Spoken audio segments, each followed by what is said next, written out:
उहाँ हुनुहुन्छ विजय स्वामिनी भगवती यानी पलाञ्चोक भगवती। प्राचीन उपत्यकाभित्र पर्ने हालको काभ्रेस्थित पलाञ्चोक भगवती उपत्यकाको 4 प्रमुख भगवती मध्येकी जेठी मानिनुहुन्छ।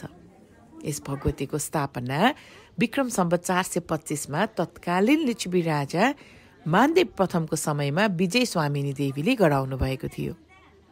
विजयश्री भगवतीको नामले पनि चिनिने यस भगवती स्थल पलाञ्चोक भगवतीको नामले हाल भने प्रसिद्ध रहेको छ।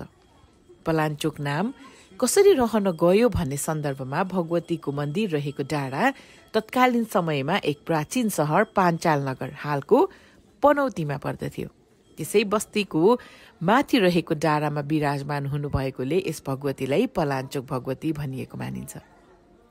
एक प्राचीन किम्वदन्ती अनुसार सुरुमा यस भगवतीलाई बुच्चाकोटमा स्थापना गरिएको थियो, तर सपनामा देवीले चित्त नबुझेको र अन्त्य स्थापना गर भनी देखाएपछि सो स्थानबाट क्षमा पूजा गरी अन्त्य लैजाने क्रममा हालको स्थानमा थकान मारेको र सोही स्थानमा सिद्ध हुनुभएको पनि मानिन्छ। त्यस्तै अर्को किम्वदन्ती अनुसार भने मानदेवको सपनामा भगवती देवीले दर्शन दिनुभई मलाई यस स्थानमा स्थापना गर्नु तिम्रो राज्यको कल्याण हुनेछ भनी बुच्चाकोटको ठाउँ देखाउनु भएछ।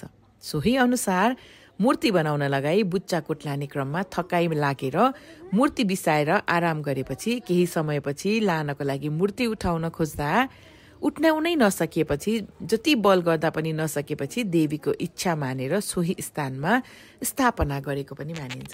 पलाञ्चोक भगवतीलाई बिहान श्री महिषासुरमर्दिनी, दिउँसो श्री सरस्वती र साँझमा श्री महाकालीको रूपमा पुज्ने गरिन्छ।